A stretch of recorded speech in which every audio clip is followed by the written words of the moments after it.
सभी को सलाम नमस्ते और जय हिंद जय श्री राम आदाब सत श्री अकाल गुड मॉर्निंग सभी को। और जो भी मेरे को फर्स्ट टाइम देख रहे हो नमस्कार दोस्तों, मैं मनजीत मोहन आप लोगों के साथ मैथ का स्टूडेंट। एक बार बता दे भाई ऑडियो वीडियो सब प्रॉपर तरीके से डिलीवर हो पा रहा है क्या नहीं। 5 मिनट लेट हो गए बताओ, जल्दी कमेंट करो एक बार, ऑडियो वीडियो सब प्रॉपर है क्या। सभी को राम राम।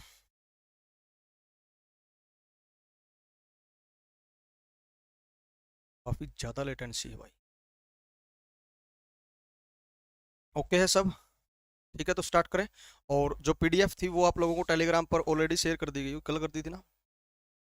Great।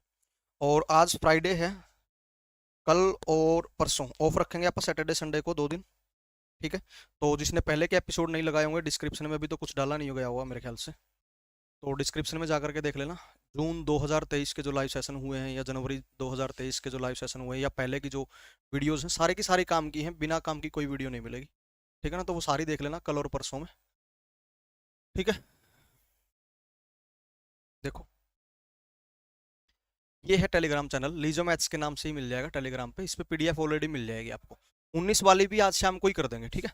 आज तैयार हो जाएगी शाम तक और उसको 19 वाली को आज ही शेयर कर दें, 19 जून को जो लेनी है अपने। यूट्यूब चैनल आप देख ही रहे हो। अच्छा, इंस्टाग्राम पर अकाउंट है लीजो मैथ्स के नाम से, ये क्या काम आएगा आपके। टेलीग्राम तो आएगा मतलब पीडीएफ फाइल्स हो गई या डॉक्यूमेंट और भी जो स्टडी के एजुकेशन के रिलेटेड है, या कोई नोटिफिकेशन आ गया कहीं किसी बोर्ड का, एचएसएससी का, एसएससी का या बैंकिंग का कोई आ गया, वो शेयर करेंगे। नेट वगैरह का हो गया। और इंस्टाग्राम पर अगर आपका कोई डाउट आता है, कोई मैथ का क्वेश्चन सोल्व नहीं हो पा रहा है, तो वो आप हमें डायरेक्ट मैसेज कर सकते हो, ठीक है ना।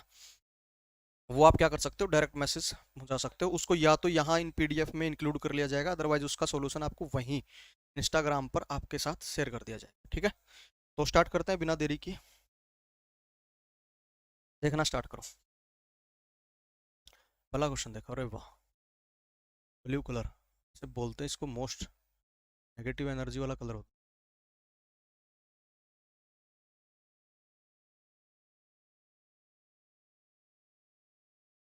देखो भाई पहले क्वेश्चन को कह रहा है, निम्न व्यंजक का मान क्या होगा, value of the below expression will be. 111 का स्क्वायर है, पॉजिटिव 113 का स्क्वायर है, पॉजिटिव 115 का स्क्वायर है, नेगेटिव 111 गुणा 113 है, नेगेटिव 113 गुणा 115 है और नेगेटिव 111 गुणा 115 के बराबर दिया गया, ठीक है। क्वेश्चन आई होप आप लोगों को क्लियर कट दिख रहा होगा, थोड़ा मैं बड़ा कर देता हूँ अगर कहते हो तो। अब दिख रहा है, ये एक्सप्रेशन है जिसका आपने सॉल्यूशन बताना है किसके बराबर होगा, ठीक है। ये है, ठीक है। एक बार बता देता हूँ, बेसिक सी चीज है, फिर जिंदगी में जब दोबारा देखेंगे तो डायरेक्ट वो काम कर पाएंगे। पर वो डायरेक्ट बनता कैसे और कहाँ से आता है वो एक बार देख लेते हैं।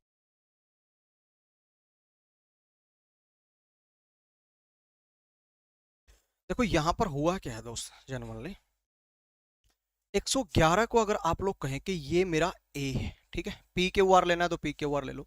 113 को आपने कह दिया कि ये बी है, चलो येलो कलर ले लेते हैं। ये ए आपने कह दिया, इसको आपने बी कह दिया और इसको आपने सी कह दिया। तो ये क्या हो गया, ए का स्क्वायर, बी का स्क्वायर, सी का स्क्वायर। नेगेटिव में है ए और बी की गुणा, नेगेटिव में है बी और सी की गुणा और नेगेटिव में है ए और सी की गुणा, ठीक है। समझते हैं बात को। अगर मेरी कोई एक्सप्रेशन मुझे ऐसी दिखाई पड़े कभी जिंदगी कि जी ए स्क्वायर फिर बी स्क्वायर का जोड़ और फिर सी स्क्वायर का जोड़, और फिर नेगेटिव में है ए और बी की गुणा और फिर नेगेटिव में है बी और सी की गुणा और फिर नेगेटिव में है ए और सी की गुणा, ठीक है।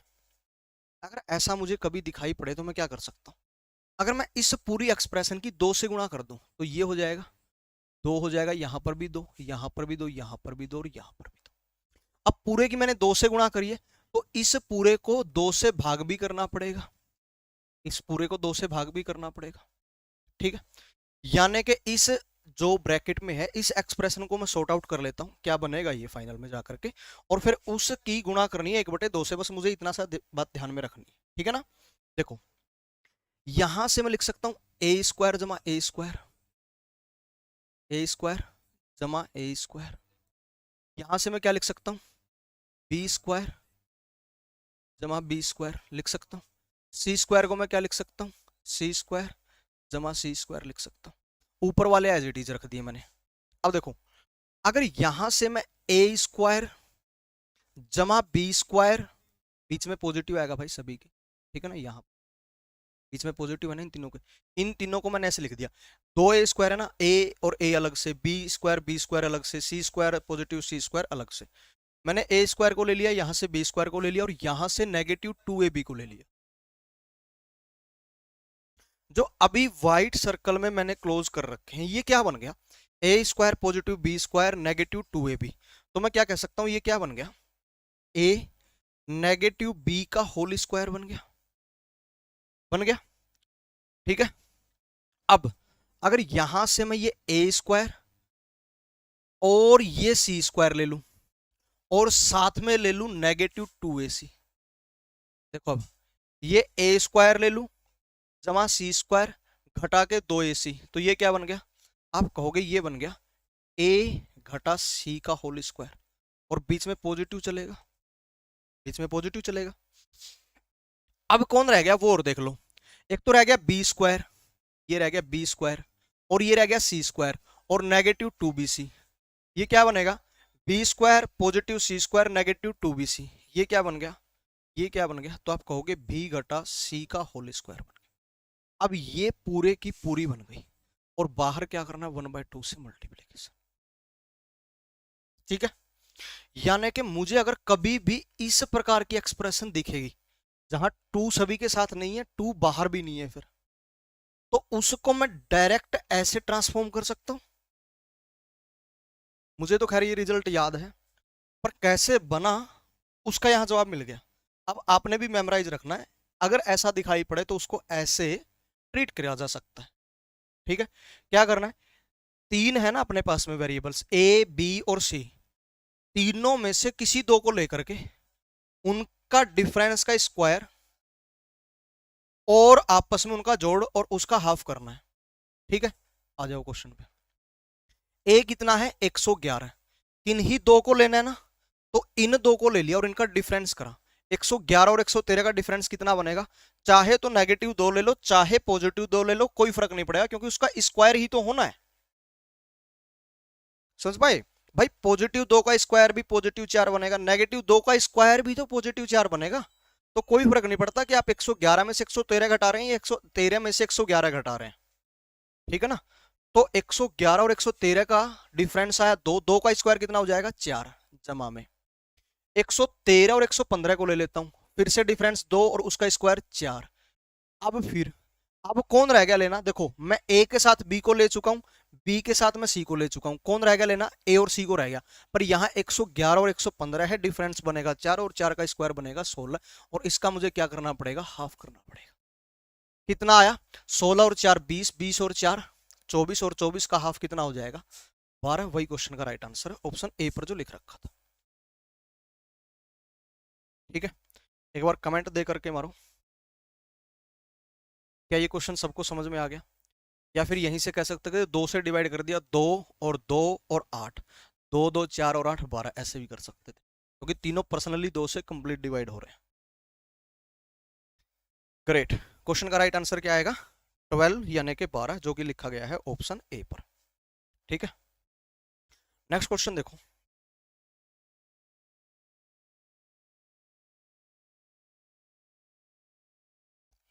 ये कह रहा है the ratio of the cubes यानी कि घन of radius of two circles is 27:8, what will be the ratio of their surface area, ठीक है। दो वृत्तों की त्रिज्या के घनों का अनुपात 27:8 है, तो उनके क्षेत्रफलों का अनुपात क्या होगा। दुनिया का सबसे आसान क्वेश्चन है, यहाँ पर दो चीजें आपसे पूछी जाती, दोनों को मैं एक एक करके दिखा दूंगा। यहाँ तो खैर एक ही पूछ रखी है, दो चीजें पूछी जा सकती थी दोनों में से, वैसे तीन पूछ सकता है पर तीसरी कोई इतनी इंपॉर्टेंट है नहीं, वो उन्हीं में से आ जाएगी। देखो मेरे को क्या दिया गया कि दो वृत्त है और उनकी त्रिज्या है, तो मैंने एक की त्रिज्या r1 मान ली और दूसरे की मैंने r2 मान ली। r माने रेडियस, ठीक है, रेडियस माने त्रिज्या, r1 r2 ले लिया। इसका भी मेरे को क्यूब यानी के घन दिया गया और इसका भी क्यूब यानी के घन दिया गया, और इसका रेशियो कितना दे रखा है 27, और इधर से कितना दे रखा है 8। मैं कहूंगा कि अगर मेरे पास ऐसा हो तो मैं r1 रेशियो r2 निकाल सकता हूं फिर तो। अब वन क्यूब से आर वन पर आने के लिए, यानी कि आर क्यूब से आर पर आने के लिए मुझे क्या करना पड़ेगा, क्यूब रूट करना पड़ेगा। क्या करना पड़ेगा, क्यूब रूट, यानी कि 27 का घनमूल निकालना पड़ेगा जो कि 3 होगा। इधर से 8 का घनमूल क्यूब रूट निकालना पड़ेगा जो कि 2 होगा। अब आप लोगों से दो चीजें पूछी जा सकती है। पहली, सरकमफ्रेंस यानी कि परिधि का अनुपात, परिधि यानी कि सरकमफ्रेंस, जो कि यहां नहीं पूछा गया है, सरकमफेरेंस, सरकमफेरेंस। और दूसरा क्षेत्रफल यानी कि एरिया, एरिया यानी कि क्षेत्रफल का। अब देखो, ये दो चीजें पूछी जा सकती थी, परिधि और क्षेत्रफल, यानी कि सरकमफ्रेंस या फिर एरिया। देखो, इनका अनुपात निकालने के लिए मुझे क्या करना पड़ेगा, फॉर्मूला लगाना पड़ेगा। किसी सर्कल की परिधि यानी कि सरकमफ्रेंस का फॉर्मूला क्या होता है, सबको पता होगा, 2πr होता है। पर मुझे दो के बीच निकालना है तो मैं क्या कहूंगा, 2πr1 होगा पहले का, रेशो अनुपात में 2πr2 होगा दूसरे का। और जब रेशो निकाल रहे हैं तो 2 से 2 कटेगा, पाई से पाई कटेगा, सोल्व नहीं करना है। और R1 की वैल्यू मुझे पता ही है 3 है, और R2 की वैल्यू भी मेरे को पता है कि 2 है, तो 3:2 हो जाता अगर पूछा गया होता परिधि। यानी कि जो आपने त्रिज्याओं का अनुपात निकाला था, ठीक वही उनकी परिधि का भी अनुपात होता है। ठीक है, परंतु इस क्वेश्चन का आंसर ये नहीं बनेगा। आप में से किसी ने दे भी रखा है, 3-2 नहीं आएगा, सी नहीं आएगा। इसने पूछा क्षेत्रफल को, क्षेत्रफल को पूछा ना, एरिया पूछा आप लोगों से।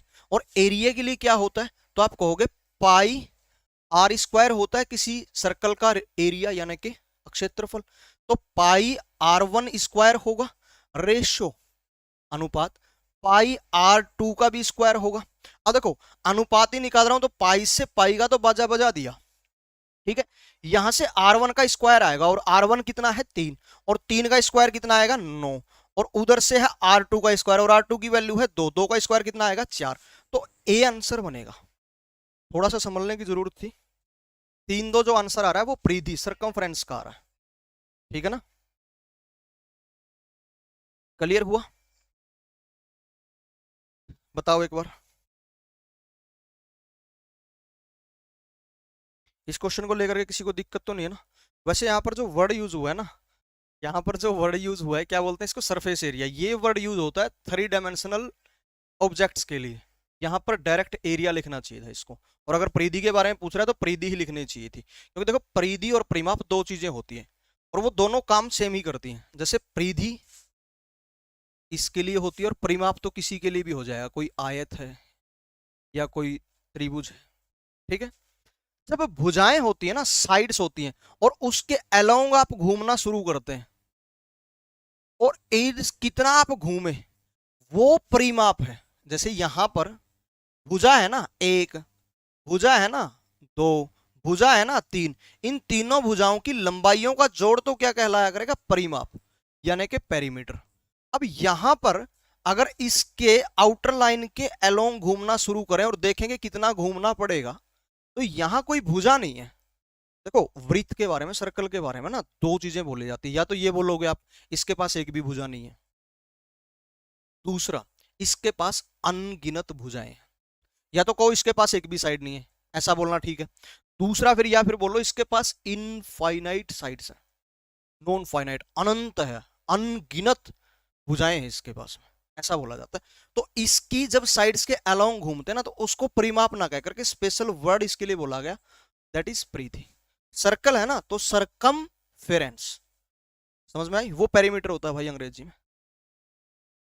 और जो यहां वर्ड यूज करा गया था ना, सरफेस एरिया, वो क्या होता है, वो 3 डायमेंशनल के लिए होता है। ठीक है, क्लियर हुआ, ग्रेट। नेक्स्ट क्वेश्चन कर रहे हैं, नंबरिंग आज भी नहीं कर रखी।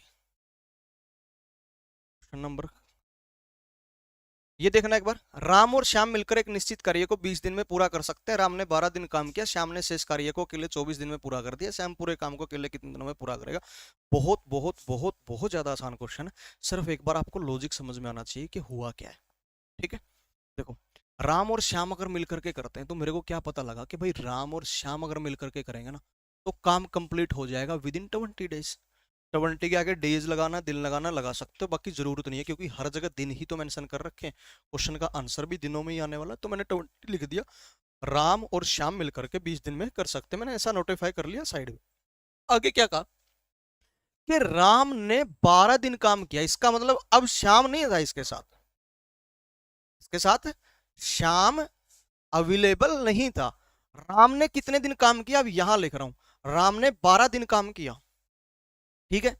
और इससे जितना 12 दिन में बन पड़ा उसने इसने उतना किया, और फिर बच गया जो काम वो छोड़ करके ये यहां से निकल लिया, ठीक है।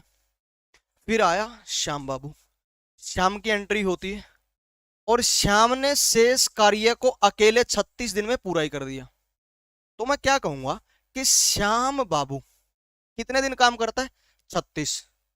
36 में से उतने दिन अलग कर दो जितने के दिन काम राम ने किया है। राम ने कितने दिन काम किया, 12। तो शाम के 12 दिन अलग और 24 दिन अलग निकाल लो, ठीक है।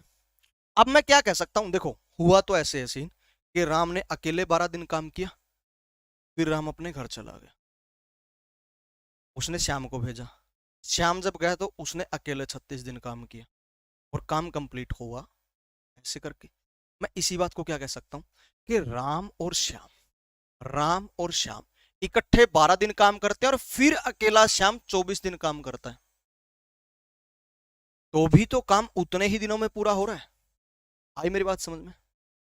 अब राम और श्याम को मैं इकट्ठा क्यों कर रहा हूं, क्योंकि इनके इकट्ठों की नॉलेज है मेरे पास में कि राम और श्याम अगर 20 दिन इकट्ठा हो जाते हैं तो काम कंप्लीट हो जाता है,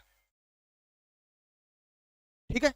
अब मैंने क्या किया, राम और श्याम को मैंने 12 दिन के लिए इकट्ठा कर दिया, ठीक है। और उसके बाद श्याम अकेला 24 दिन और लगाएगा और काम पूरा हो जाएगा। अब राम और श्याम काम को पूरा कितने दिनों में करते हैं, 20। इन्होंने कितने दिन इकट्ठे काम किया, 12। अब जो ग्रुप पूरे काम को 20 दिन में कर सकता है, अगर उन्होंने 12 दिन काम कर लिया तो उनके कितने दिन का काम रह गया, आप बोलोगे 20 में से 12 दिन कर लिया तो 8 दिन का काम रह गया। यानी कि राम और श्याम का जो काम 8 दिन में हो सकता है, या राम और श्याम मिलकर के जिस काम को 8 दिन में करने वाले थे, देखो राम और श्याम 20 दिन में पूरा करते, राम और श्याम ने 12 दिन लगा दिए, कितने दिन का और काम रह गया इनका, 8 दिन का रह गया। तो राम और श्याम जिस काम को, बचे हुए काम को 8 दिन में करने वाले थे, वही अकेले श्याम बाबू ने 24 दिन में किया है। यानी कि ये किसके बराबर है, तो आप बोलोगे श्याम अकेले कर रहा है इसको 24 दिन में, ठीक है जी। मतलब राम और श्याम मिलकर के जिस काम को 8 दिन में करने वाले थे, वही श्याम बाबू 24 दिन में करेगा। तो मैं कहूंगा राम और श्याम मिलकर के जितना समय लगाते हैं, श्याम बाबू उसी से 3 गुना टाइम लगाता है। कितने गुना टाइम लगाता है, 8 से 24, 3 गुना टाइम लगाता है। इसने पूछा श्याम अगर चाहे तो पूरे कार्य को अकेला कितने दिनों में पूरा करेगा। अब पूरा काम कहां हुआ है, वो यहां हुआ है। राम और श्याम कितने दिनों में कर रहे हैं, 20 दिन में। तो जिस भी काम को राम और श्याम 8 दिन में कर रहे थे, श्याम 24, यानी कि 3 गुना समय लेगा ही लेगा ये हर बार। तो मैं कहूंगा जिस काम को राम और श्याम 20 दिन में कर रहे हैं, उसी काम को अकेले श्याम 20 के 3 गुना 60 दिन में करेगा।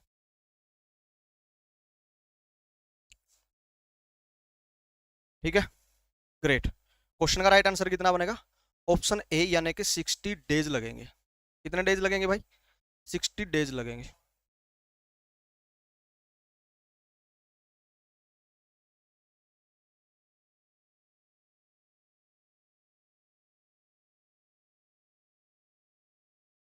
एक बार बता दो, ना ना नहीं, ओके रिपोर्ट है यहां तक, सही है ना मामला, कोई दिक्कत नहीं है किसी को, आगे बढ़े। देखो, अब ये भी चीजें लिखनी जरूरी नहीं थी, ये पढ़ते पढ़ते हो जाती चीजें, पर ये पता होना चाहिए आप, ठीक है। ट्रीट करना आना चाहिए क्वेश्चन के साथ। You are not a gentleman if you don't know how to treat a women, ठीक है, बो मार्ले। तो आपको ट्रीट करना आना चाहिए किसी के साथ भी, तब तक आप जेंटलमैन नहीं बनते। उसने तो खैर औरतों के बारे में कहा कि जिसको औरत के साथ ट्रीट नहीं करना आता अच्छे से, वो जेंटलमैन नहीं है। और आप लोगों में के लिए कह देता हूँ, जिसको क्वेश्चन के साथ ट्रीट नहीं करना आता वो अच्छा स्टूडेंट नहीं हो सकता। ठीक है, अगला क्वेश्चन देखो। 6,000 रुपए धनराशि को दो भागों में क्रमशः 5% एवं 17% से उधार दिया गया। 6,000 किसी ने दो भाग करे, कुछ भी हो सकते हैं वो, 1,000, 5,000, 2,000, 4,000 या 3,000, 3,000 या 2,500, 3,500, कुछ भी हो सकता है, एनीथिंग। वर्ष के अंत में कुल धनराशि पर 12% दर से साधारण ब्याज मिला। मतलब 6,000 पर 12% मिले, इतना मिला उसको, अलग अलग 5% और 17% देने से। तो पहले भाग पर कितनी धनराशि दी गई थी, यानी कि 5% पर कितनी धनराशि दी गई थी। अंग्रेजी में यहां से पढ़ सकते हो, चार ऑप्शन से, 2,000, 3,000, 3,500, 2,500। ठीक है, संजय फौजी को भाई राम राम, क्या हाल चाल है फौजी साहब। चप्पल पाएगी थी भाई, ले क्या हाल बेटा। क्वेश्चन सबके समझ में आ गया, कोई आपत्ति नहीं है किसी को। अब सॉर्ट आउट करते हैं।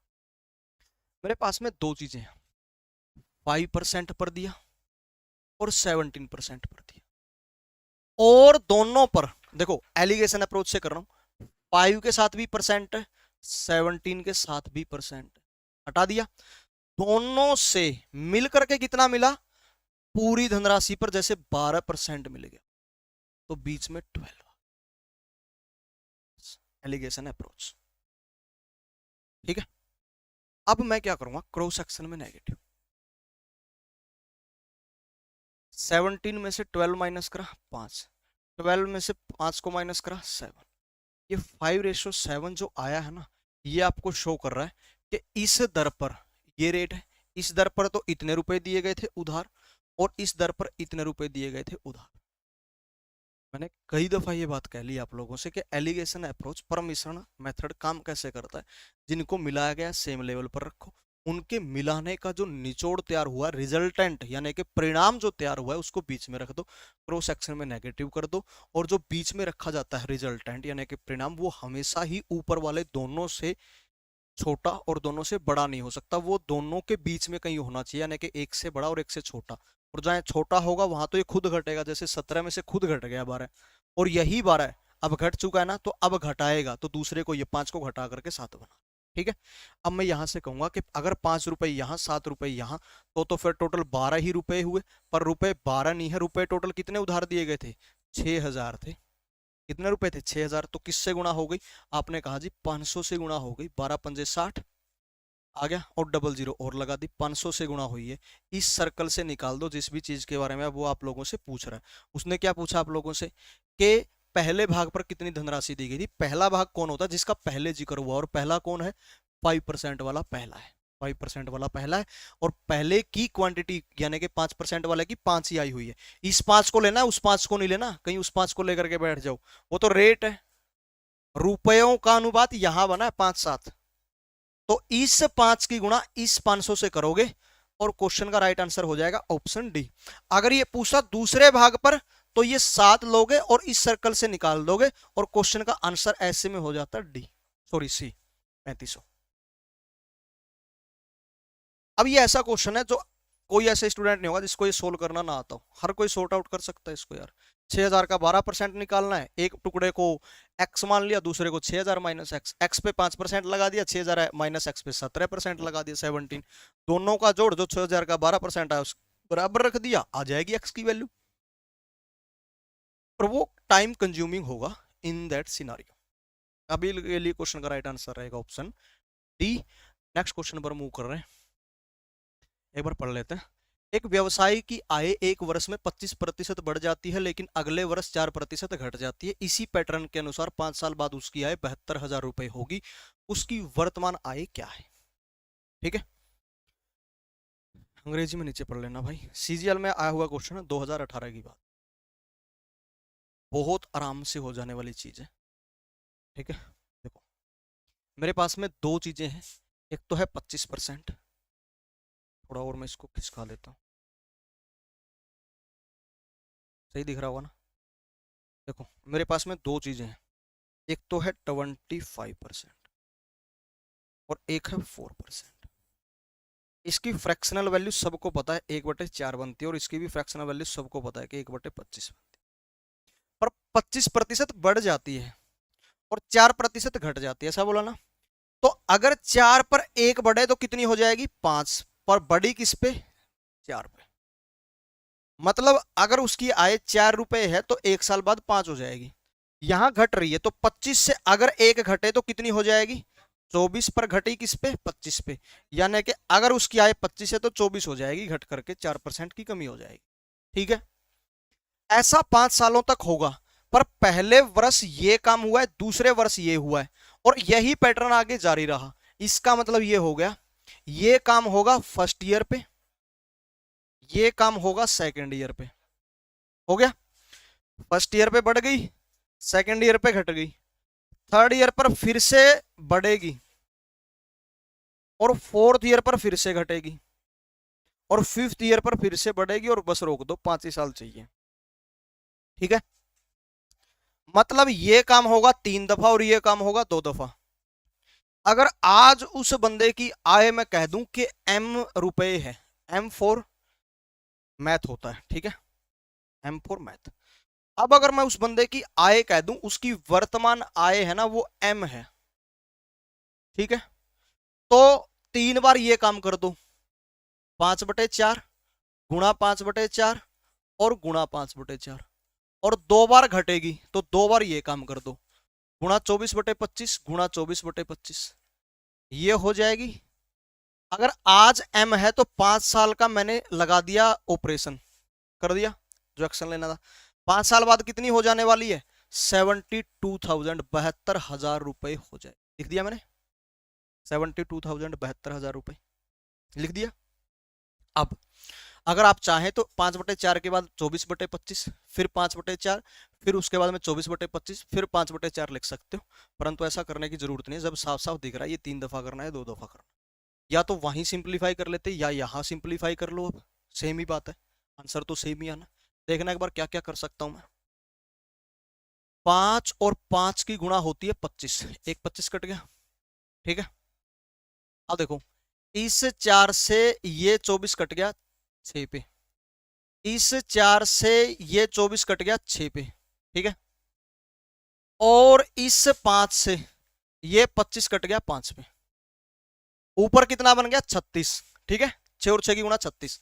इस 36 को मैंने अगर इधर फेंक करके मारूंगा तो 72,000 को काट देगा, 36 से 72 को काट देगा 2 पे, 000 साथ में है ये अभी भी जिंदा, ठीक है, 2,000। नीचे यहां कौन रह गया, एक तो ये 4 रहा और एक ये 5 रहा, बाकी सबका बाजा बजा चुके अपन। तो 4 और 5 की गुणा 20, 20 को अगर उधर फेंक करके मारूंगा तो गुणा में चला जाएगा, 2,000 गुणा में 20 कितना होता है 40,000। यानी कि उस बंदे की वर्तमान आय 40,000 है, जिसको पहले साल 25% बढ़ाएं, दूसरे साल 4% से कम कर दें, और अगर ऐसा पैटर्न 5 साल तक कंटिन्यू रखा तो 5 साल बाद उस बंदे की आयु 72,000, 72,000 रुपए मिलने वाली। क्लियर हुआ, यस और नो, आया समझ में, एक बार बताओ।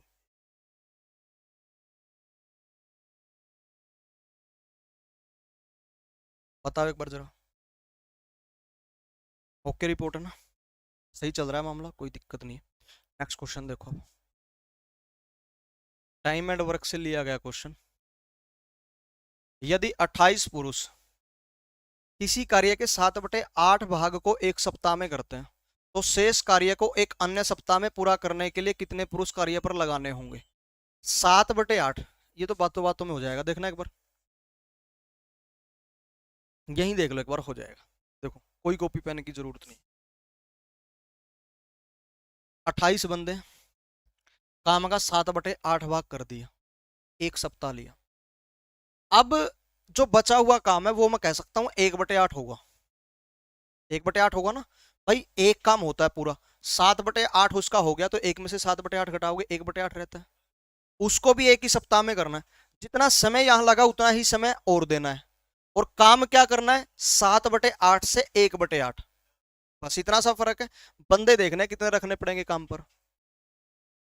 तो 7/8 से 1/8 बनाने के लिए क्या करना पड़ेगा, सातवां हिस्सा।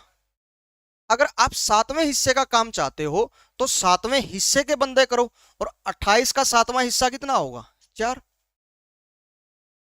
लिख देता हूं यार, 28 पुरुष है, पी से डोनेट कर डिनोट कर रहा हूँ इसको, ठीक है। 28 पुरुष है, 7/8 भाग करा इन्होंने और 1 सप्ताह ले लिया, 1 वीक, 1 वीक ले लिया, ठीक है। मुझे 7/8 से 1/8 करना है। क्या करना पड़ेगा, क्या करना पड़ेगा? 1/7 से गुणा करनी पड़ेगी। तो अगर मैं टाइम यही 1 वीक रखना चाहता हूं अभी भी, तो 1/7 वर्क करने के लिए देखो, आधा काम अगर करवाना चाहते हो तो ग्रुप भी आधा होगा, अगर काम 1/3 करवाना चाहते हो तो ग्रुप भी 1/3 करना पड़ेगा। टाइम अगर आप सेम रख रहे हो इन दैट सिनारियो, अन्यथा एमडीएच तो खेल ही सकते हैं इसके साथ। 28 का 1/7 कितना हो जाएगा? 4 पुरुष काम पर रखने हो। एमडीएच खेलना चाहो तो वो भी खेल सकते हो, पर याद रखना एमडीएच में जो नीचे रखा जाता है डब्लू, ये वही डब्लू है, एक जगह 7/8 आएगा और एक जगह 1/8 आएगा। नेक्स्ट क्वेश्चन देख लेते हैं। ये आया हुआ है, एमएससी परीक्षा क्या होती है भाई? एसएससी नहीं होता। किसी वस्तु की 10% तथा 10% की दो क्रमवार मूल्य वृद्धियां किस एकमात्र मूल्य वृद्धि के समतुल्य हैं? Two successive price increase of 10 and 10% of an article are equivalent to which single price increase? सीधे सीधे कह सकते हैं कि कंपाउंड इंटरेस्ट है जी, चक्रवृद्धि ब्याज है। 10% वार्षिक ब्याज से 2 वर्ष का टाइम देना है, बस बात खत्म। यानी कि पहले साल 10%, दूसरे साल फिर 10%। 10% की फ्रैक्शनल वैल्यू क्या होती है? 1/10। 1/10 का मतलब वृद्धि है, तो मैं कहूंगा 10 से 11 हो गई, और 2 साल के लिए करना है तो स्क्वायर कर दो। एक बार और 10/10 से 11 करोगे तो 10 की गुणा 100 और 11 की गुणा 121। 100 से 21, 121 हो गई, यानी कि कितनी बढ़ गई? 21। और वो किस पे बढ़ी? 100 पे, तो वही परसेंट होता है, 21% हो जाएगा। देखो ट्रिक ट्रिक भी तो चलती है इसकी मार्केट में, कि दोनों 10 को लो ऐसे, फिर इसमें जोड़ दो 10 और 10 की गुणा, और बटे में 100 कर दो, ठीक है। 10 और 10 20 हो जाएगा, यहाँ से ऊपर भी 100 नीचे भी 100, कट करके 1 बन जाएगा। 20 और 1 का जोड़ 21 हो जाएगा, और मिलियन पे व्यूज भी मिल जाएंगे। देखो अब इन बकवास बातों में नहीं पड़ेंगे, अन्याय है वो। एग्जाम प्रेशर में ट्रिक्स याद नहीं आएंगी, याद रखना ही। लॉजिकल हो जाओगे तो बेटर रहो। बेस्ट होने के लिए एक्सपीरियंस, फिर प्रैक्टिस करते रहो। 10% यहाँ अलग अलग होते तो भी कोई फर्क नहीं पड़ता। इसकी फ्रैक्शनल वैल्यू 1/10 बनेगी, और इसकी भी मैं कह सकता हूँ 1/10 ही बनेगी। दोनों की वैल्यू 1/10 बनेगी, ठीक है। 1/10 लिखा है, अगर ये नहीं दिख रहा तो मैं ये कह रहा हूँ कि 10 से 1 बढ़ी तो 11 बनी, ये पहले साल। और या तो ये कह लो कि पहले साल और दूसरे साल, या ये कह लो कि इसने जो काम करा और फिर अब ये भी यही काम करेगा, 10 से 11 ये करेगा। टोटल क्या काम हो गया? 100 से 121 हो गया। 100 से 21 होना एक ही बार में भी तो बढ़ाया जा सकता है। 21 किस पे? 100 पे, बट 100 लगाओगे, गुणा 100 लगाओगे परसेंट बनाने के लिए, 100 से 100 कट जाएगा। वैसे भी तो पता ही है ना, कोई भी चेंज 100 पर होना परसेंट होना ही होता है, क्योंकि गंगाधर ही। Option C will be the right one, ठीक है। कोई और छेड़खानी नहीं करेंगे ज्यादा। अगर लिखना चाहो तो 100 मान करके भी कर सकते थे इस चीज को, कि भाई 100 मान लिया, 1/10 बढ़ा यानी कि 10, फिर 1/10 बढ़ेगा तो ये 10 तो बढ़ गया इस पे, और इस पे बढ़ेगा 1, कितना बढ़ गया? 10 10 10 और 1 21 बढ़ गया। नेक्स्ट क्वेश्चन देखो, ये आया हुआ है एसएससी सीजीएल 2022 में मॉर्निंग के एग्जाम में। कह रहा है एक निश्चित राशि पर साधारण ब्याज का 1/4 है, ठीक है, और प्रति वर्ष ब्याज दर प्रतिशत वर्षों की संख्या का 4 गुना है। यदि ब्याज की दर में 2% की वृद्धि हो तो 3 वर्षों में 5,000 रुपए पर साधारण ब्याज कितना मिलने वाला है आप लोगों को? ठीक है, एक बार क्वेश्चन समझ लो। समझ लो क्या, मैं खुद ही पढ़ तो गया, बस दिमाग में लिया ही नहीं कि क्या पूछा है क्या दिया है। एक निश्चित राशि है, ठीक है, फिक्स नहीं किया प्रिंसिपल। साधारण ब्याज राशि का 1/4 है। The simple interest on a certain sum is 1/4 of the sum, ठीक है, मतलब कि धनराशि का अगर 1/4 कर दें, 1/4 मूलधन का, तो वो साधारण ब्याज को इंडिकेट करेगा। और प्रतिशत वर्ष ब्याज दर यानी कि जो रेट है ना, वो वर्षों की संख्या का 4 गुना है। जितना टाइम दिया गया उसका 4 गुना कर दो, वो रेट परसेंट है।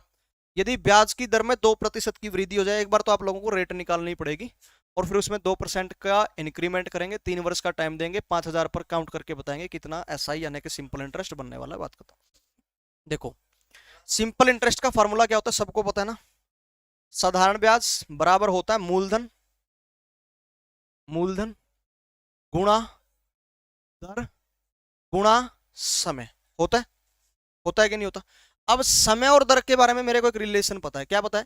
कि प्रतिशत ब्याज दर वर्षों की संख्या का 4 गुना है, यानी कि जितना टाइम है ना उसका 4 गुना कर दो, वो रेट होगा। एक काम करो, चलो लिख देता हूं, एक बार पूरा लिख लेता हूं, बट 100 करूंगा, ये ऐसा ही बनेगा। लिखना नहीं चाहता था, लिख लिया, कोई नहीं। प्रिंसिपल को मैंने पी ही लिया, मूलधन, ठीक है, गुणा में ये जो टाइम है ना इसका 4 गुना रेट के बराबर होगा। ठीक है, लिख रखा ना, ब्याज दर प्रतिशत वर्षों की संख्या का 4 गुना है, तो इसका 4 गुना इसके बराबर होगा। ठीक है, अब मैं क्या कर सकता हूं, अगर यहां मैं 4 से गुणा और 4 से भाग कर दूं, कोई फर्क नहीं पड़ेगा ना? क्या कोई फर्क पड़ा? कोई फर्क नहीं पड़ा भाई, 4 से ऊपर नीचे गुणा कर दी मैंने।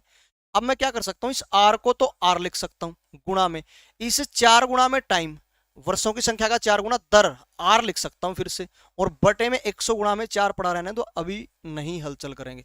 बराबर देखो, अब सिंपल इंटरेस्ट साधारण ब्याज, साधारण ब्याज के बारे में पहली लाइन में इसने बताया था कि जो निश्चित राशि पर साधारण ब्याज है वो राशि का 1/4 है, और राशि कितनी लिए बैठे? पी, और पी का 1/4 कितना होगा? P/4।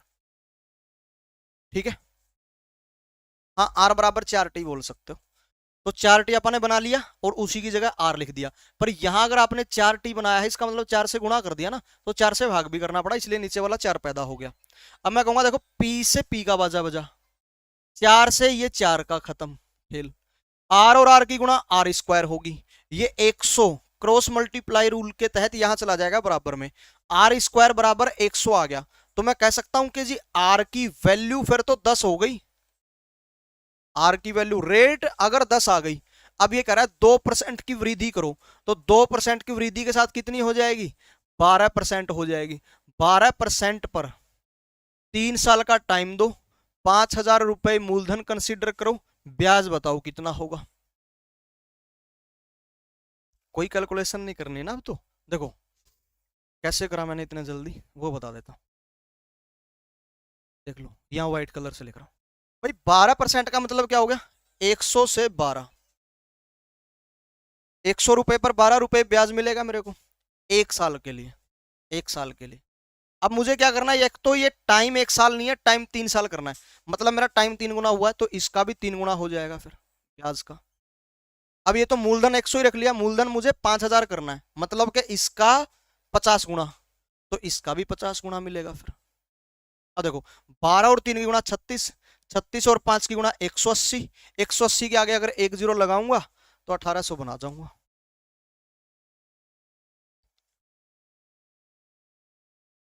और अगर ये गेम खेलना है तो ये खेल लेना कि P की जगह 5,000, R की जगह 12, T की जगह 3 बटे में 100 बराबर ऐसा ही आ जाएगा, बराबर फिर भी 1800 ही आना है। ठीक है, क्लियर हुआ? ग्रेट। नेक्स्ट क्वेश्चन पर मूव कर रहे हैं, और ये सेकंड लास्ट क्वेश्चन है, इसके बाद में एक और क्वेश्चन लेंगे और फिर आज का काम कंप्लीट अपना। काफी जल्दी निपटा दिया आज। ये देखो, अब कह रहा है कि एक इलेक्शन में सिर्फ 2 अभ्यर्थी भाग लेते हैं, मतलब कई इलेक्शन हो रहे थे और वो वहां पर क्या थे, 2 ही कैंडिडेट खड़े थे। ठीक है, 30% वोटरों ने अपना वोट ही नहीं दिया। ठीक है, और 180 रद्द कर दिए गए, मतलब इन्होंने वोट तो डाला था पर ये इलीगल हो गए, गैर कानूनी, या कुछ भी हुआ, या वोट नहीं डालना आया, ये रद्द हो। ठीक है, मतलब कि इनको रिजेक्ट कर दिया गया, सीधी सी बात ये है।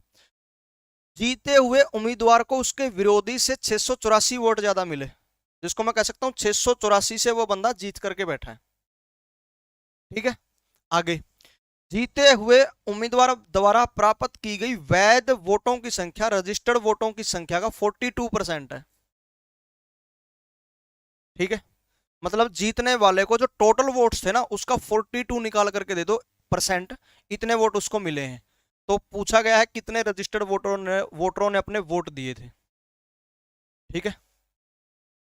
तो पूछा जा रहा है then how many registered voters cast their votes, ठीक है ना, कितनों ने अपने वोट दिए थे। अगर टोटल वोट निकाल दूं उसमें से बस 30% वोट नहीं देंगे, ऐसा करके क्वेश्चन का आंसर आ जाएगा, ठीक है। देखना स्टार्ट करो। अगर मैं मान लेता हूं कि टोटल 100 वोटर्स वहां अवेलेबल थे, किसको बंद किया मैंने, जो टोटल वोटर्स वहां प्रेजेंट थे, मतलब ये 100 बंदे हुआ करते थे उस एरिया में जो वोट दे सकते थे, और दो ही कैंडिडेट को इन्होंने वोट देना था, ए को या बी को। इसमें से 30% ने कह रहा है वोट ही नहीं दिए, तो 100 का 30% 30 ही होगा। कितनों ने वोट दिए फिर, आप कहोगे 70 यानी कि 70 ने वोट दी। अगला, अभी के लिए 180 वोटों को रद्द किया गया, इस लाइन को छोड़ दो। 684 वोट ज्यादा मिले, इसको छोड़ दो। अगली लाइन पर आ जाओ, जो जीतने वाला उम्मीदवार है, लिखा गया ना, जीते हुए उम्मीदवार द्वारा प्राप्त वोटों की संख्या रजिस्टर्ड वोटों की संख्या का 42% है। किसका 42, रजिस्टर्ड वोट, और रजिस्टर्ड वोट कितने हैं 100, 100 का 42% कितना होगा, खुद 42 ही तो होगा, तभी तो 100 लिए बैठे हैं उसको, क्योंकि इसका भी अगर परसेंट निकालना पड़ा तो फिर क्या ही फायदा। 100 का 50% कितना होगा, खुद 50 होगा। 100 का 40% कितना होगा, खुद 40 होगा, ठीक है ना बात। अब यहां पर 70 मैंने मान लिया कि इनमें से कोई भी वोटर रद्द नहीं किया गया था, ठीक है। कोई वोटर, कोई भी मताधिकारी रद्द नहीं किया गया था, सबको कंसीडर कर लिया गया, यानी कि इन 70 ने फैसला किया है कौन जीतेगा कौन हारेगा। अगर ऐसा हुआ हो तो, और ऐसे ही करेंगे हमेशा इस क्वेश्चन को सोल्व, ठीक है।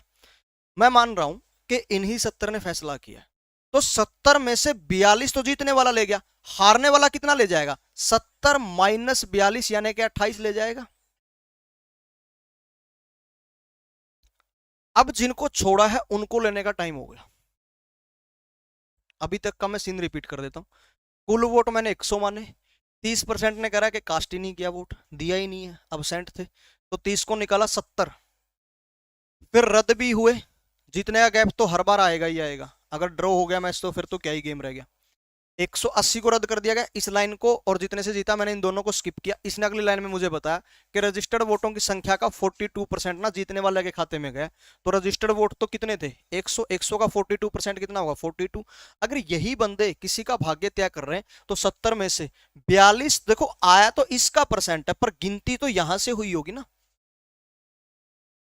उसके खाते में देखो 42 वोट आए, वो इस 42 को कुछ भी कह सकता है ना भाई, इस 70 के कंपेयर भी कर सकता है, इस 30 के साथ भी कंपेयर कर सकता है, इस 100 के साथ भी कंपेयर कर सकता है, वो तो कहीं से भी कंपेयर कर सकता है। तो उसने 100 पे कंपेयर किया था, इसका 42, तो 70 ने अगर फैसला लिया है तो 70 में से 42 घटाने पर हारने वाले को 28 मिलेंगे फिर तो। अब मैं यहां से कहूंगा कि अगर ये सीन हुआ होता तो जीतने वाला केवल 14 वोटों से जीत गया, फिर तो जीतने वाला केवल 14 वोट से जीत रहा है फिर तो, परंतु ये 14 वोट से नहीं जीत रहा, जीत किसने से रहा है, आप बोलोगे 684 से जीत रहा है। कितने से जीत रहा है, 684 से जीत रहा है, परंतु ये 684 से नहीं जीतेगा। अब आपने क्या कर दिया, आपने इन 180 मतों को ले लिया है, और क्या ये 180 जीत और हार का फैसला करवा सकते हैं, आप कहोगे नहीं। चांद ने कहा चांदनी की कसम, कहीं देखा है कहीं मेरे यार सा हंसी। चांद ने कहा चांदनी की कसम, क्या 180 लेने चाहिए, नहीं, तो माइनस करो। इसका मतलब कितने से जीता है वो, आप बोलोगे 4, 8 में से 8 गया 0, 6 में से 1 गया 5, 504, तो 14 की वैल्यू 504 है ऐसा बोलेंगे, मतलब वो 504 से जीता। किससे गुणा करनी पड़ेगी, 14 तिये 42, बचेगा 8 बनेगा 84, 14 छीक 84, 36 से गुणा करनी पड़ेगी।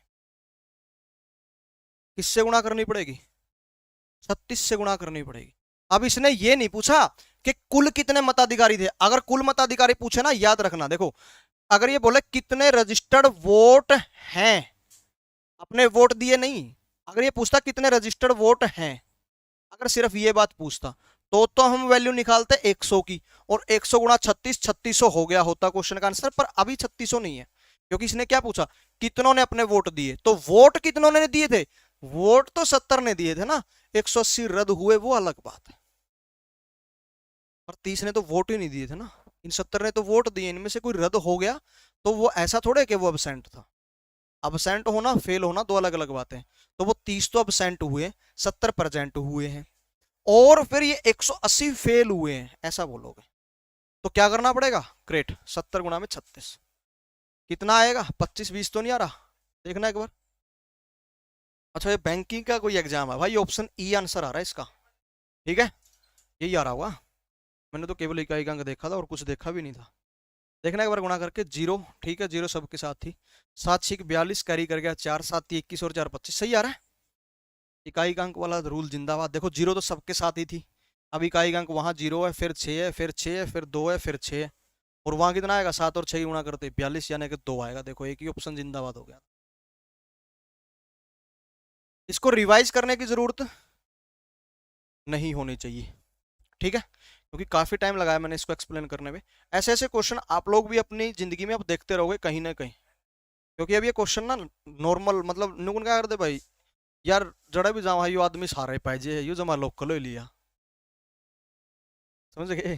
तो ये सवाल है नहीं, जड़ा भी जाओगे उड़ा पाइजे ये लोकल हो लिया, तो कड़ियां भी पैस कहीं भी हो सवाल, HSSC भी ठैस का SSC भी, ठीक है, नहीं बैंकिंग वगैरह के वहा कर दे, UPSC जो एग्जाम कंडक्ट करा उनमें वहा कर दे, SSC में फिर एक बार फेवरेट बना था उसका दोबारा तो उसे क्लियर है ये सवाल, ठीक ठाक है मामला।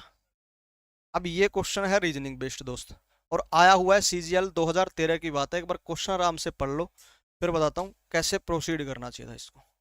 बड़ा ही प्यारा क्वेश्चन है, यकीन करना इन सभी 10 क्वेश्चन में मेरा फेवरेट यही है, मजा आया इस क्वेश्चन को पढ़ करके, मैंने कहा ये तो जरूरी डालवाना है भाई, ठीक है।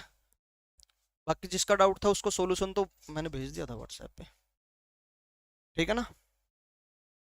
ये देखो एक बार क्वेश्चन में क्या बोला, ABCD ने 60 रुपए लगाए चारों ने और एक गिफ्ट खरीद लिया। ए ने दूसरों की, गलत हो गया, और बी ने दूसरों की 1/3, नहीं ए का भी कुछ बताएगा ना, नीचे पढ़ लो भाई। इस उपहार के लिए ए पेड हाफ ऑफ अदर्स, ए की लाइन एक बार छोड़ दो अगर नहीं समझ में आ रहा तो, ऐसे समझो, बी ने दूसरों का 1/3 और सी ने दूसरों का 1/4, और अब ए पर आ जाओ, ए ने दूसरों का आधा कीमत अदा करी है, तो आपने बताना है डी ने कितने रुपए अपनी जेब से दिए हैं, ठीक है। ये क्वेश्चन ऐसे बोल रहा है, यहां ए ने दूसरों की आधी, यहां आएगा ए ने दूसरों की आधी, ए ने दूसरों की इतनी आधी, दिख रहा है क्या ये आधी, कोई ना आधी लिखा गया भाई ये, ठीक है। ए ने दूसरों की आधी कीमत दी है, ए ने दूसरों की कितनी कीमत दी है, आधी, और बी ने दूसरों की 1/3, सी ने दूसरों की 1/4। कहने का मतलब क्या है, एक के लिए बता देता हूँ, बाकी फिर तो मैं रेशो बनाऊंगा। देखो एक को बहुत अच्छे से एक्सप्लेन करूंगा, फिर बाकी को एक्सप्लेन नहीं करूंगा, सिर्फ लिखने का काम करूंगा, रेशो जो केवल क्वेश्चन का सोल्यूशन का काम है ना वो लिखूंगा। देखो ए ने दूसरों की आधी रकम दी है, मतलब ये ए है, और दूसरे जो बच गए इसके अलावा वो कौन कौन है, बी सी और डी। बी सी डी, इन दूसरों ने जो कीमत दी ना, उस कीमत का अगर मैं हाफ कर दूं तो वो ए की कीमत को शो करेगा। ये गुणा नहीं है, बी जमा सी जमा डी है ये, ठीक है ना।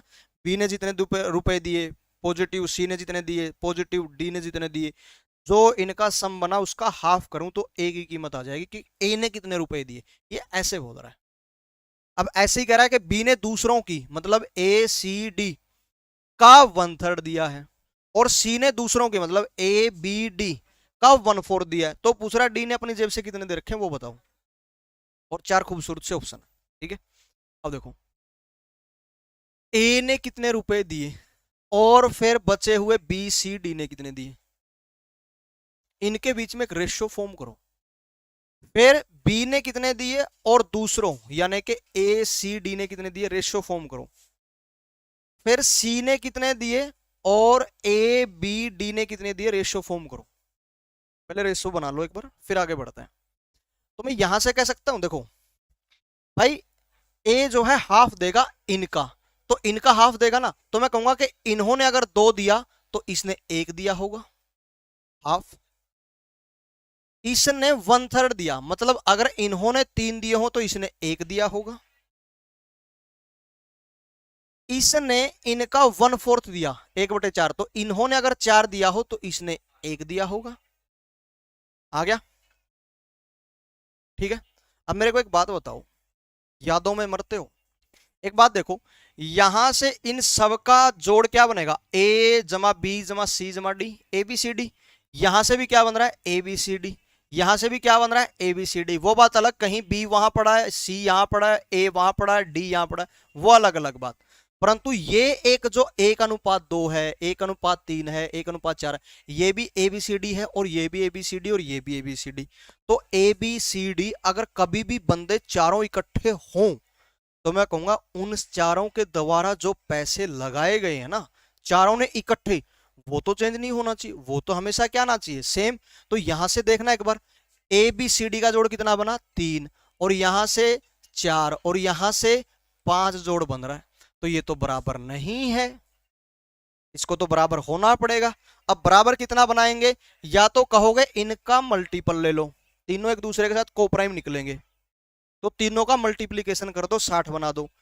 अगर ऐसे ना करो तो सीधे कीमत पकड़ लो, कितने रुपए की कीमत का उपहार है, 60 रुपए की कीमत का, तो हर जगह से 60 रुपए, देखो लिख रखा है ना, पहली लाइन देखो, ए बी सी डी ने चारों ने 60 रुपए लगाए थे, तो चारों का जोड़ हमेशा 60 होना चाहिए। तो इसको 60 बनाओ, इसका मतलब 20 से गुणा करोगे ना, तो मैं कहूंगा 20 से गुणा करनी पड़ेगी इसकी, इसकी 20 से गुणा, 60 बनाने के लिए इसकी 15 से गुणा, और इसकी 12 से गुणा करनी पड़ेगी, ठीक है। तो मैं कहूंगा ए की वैल्यू कितनी बन गई, ए की वैल्यू कितनी बन गई, 1 × 20, ए की वैल्यू कितनी आ गई, ए की वैल्यू कितनी आ गई, 1 × 20। बी की वैल्यू क्या आएगी फिर, 1 × 15। सी की वैल्यू क्या आएगी फिर, 1 × 12। आ गया। इसने तो खैर पूछा नहीं, डी के बारे में पूछा है, अगर ये पूछ भी लेना भाई ए की कीमत कितनी कीमत अदा की, बी ने कितनी की, सी ने कितने करी, वो भी बता सकते थे, पर इसने पूछी किसकी है, डी की। डी की कीमत निकालने के लिए क्या करेंगे, 60 में से इन तीनों को घटाएंगे, 60 में से 20 गया 40, 40 में से 20 और कम, 20 में से 5, 15 में से 2, 13। यही क्वेश्चन का आंसर है, option C will be the right one, ठीक है ना। अगर ये यहां से पूछ लेता, जैसे डी ने कितनी कीमत अदा करी, उसकी बजाय ये पूछ लेता ए ने जो कीमत अदा की अनुपात, सी ने जो कीमत अदा करी उसका अनुपात क्या है, बता सकते हैं ना। अब तो भाई 20:12 काट करके लिख देंगे 5:3, दोनों को 4 से ठोक दिया, कुछ भी पूछे अब सब बता सकते हैं। हो सकता है मैंने 2-4 मिनट ले लियो, पर वो वजह है एक्सप्लेनेशन, क्वेश्चन की औकात नहीं थी इतना टाइम लगाने की, पर एक बार देखा हुआ होना चाहिए ना। आप में से बहुतों ने क्वेश्चन ही फर्स्ट टाइम देखा हुआ, तो दिक्कतें आती हैं फिर। क्लियर हुआ। आज जो पीडीएफ लगाई गई है वो लीजो मैथ्स टेलीग्राम चैनल पर मिलेगी। स्टडी के एजुकेशन के रिगार्डिंग नोटिफिकेशन या जितने भी डॉक्यूमेंट अपने पास अवेलेबल होते हैं वो यहाँ टेलीग्राम पर शेयर करे जाते हैं, और जो हम पीडीएफ लग करके यहाँ आते हैं वो यहाँ शेयर कर दी जाती है एक एक 2-2 3-3 दिन पहले। जैसे अब कल सैटरडे और संडे को ऑफ रहेगा यहाँ लाइव का, ठीक है। सुबह आज शाम को तो होगी खैर, ठीक है ना, 7 बजे वो दूसरे चैनल पे होगी, आप लोगों को पता है। अब जो सीधा सेशन लगेगा वो 19 को लगेगा, आज शाम को ही वो पीडीएफ आप लोगों के साथ शेयर कर देंगे टेलीग्राम लीजो मैथ्स पे।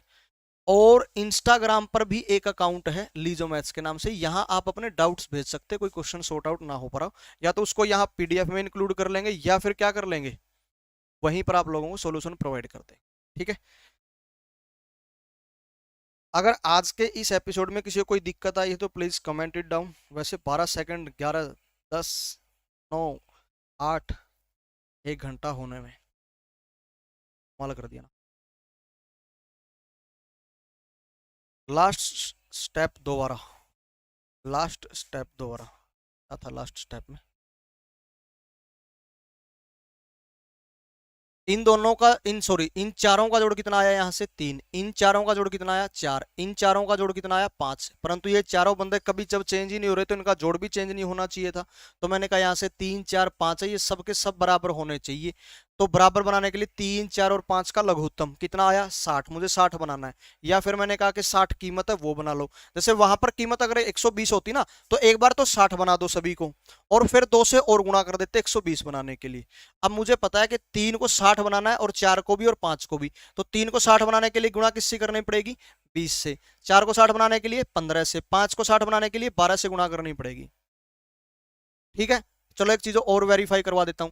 जैसे आपने एक की 20 से गुणा करी तो ए की कीमत कितनी आ गई 20। ए ने 20 रुपए अपनी जेब से दिए। क्यों कह रहा हूं ऐसा, क्योंकि यहां से हर जगह से आप 60 बना चुके और 60 ही कीमत होनी चाहिए थी चारों की।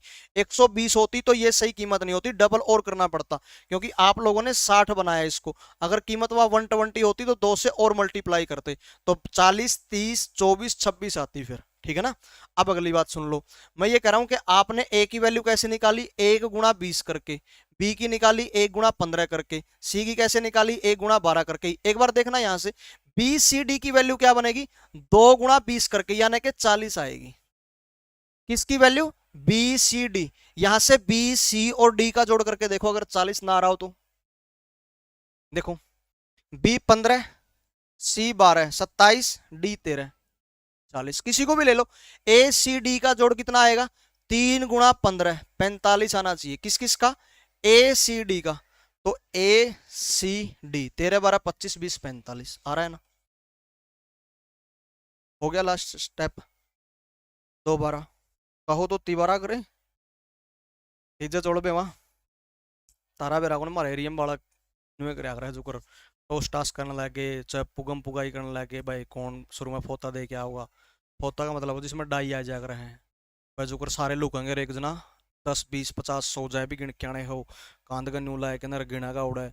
और फिर न्यू कहा भाई मैं लिया रही, मतलब उसमें फोता है क्या। तो वो न्यू कर दो न्यू कह रहा जो कर उसमें बार बार फोता आने लग रहा है, भाई ये फोता दे क्या हुआ। तो उन्होंने कहा ना दूजे चोड़ पे मांगे, और दूजे में भी उसे मैं जानी, फिर उन्होंने कहा तीजे चोड़ पे आए, फिर वो तीजा आखिरी हो गए। ये भी जो उसमें आएगा नहीं वो ही फोता दे गया। चलो आज के लिए इतना ही करते हैं, और आप लोग जुड़ जाइएगा टेलीग्राम वगैरह पर, जो भी आप लोगों को लगे आप लोगों के लिए बेनिफिशियल है वहाँ आप लोग हमें फॉलो करने का या जुड़ने का काम कर सकते हैं। ठीक है ना। बाकी ऐसा सच कोई बाउंडेशन नहीं है कि कोई ज़रूरी ही है, अगर आप लोगों को लगे फील हो तो कर सकते हैं। मिलते हैं नेक्स्ट एपिसोड में तब तक, और अब क्लास होगी 19 जून को, पीडीएफ आज ही शेयर कर दी जाएगी शाम तक। तो मिलते हैं नेक्स्ट एपिसोड में, तब तक के लिए घर पर बने रहें, मस्त आनंदित सुगंधित प्रफुल्लित बने रहें, महकते रहें महकाते रहें बहकते रहें बहकाते रहें। आपको और आपके माता पिता को मैं दिल से प्रणाम करता हूँ। इन्हीं शब्दों के साथ जय हिंद, जय श्री राम, आदाब, सत श्री अकाल, सलाम, नमस्ते, ओमोन गोनोसोन।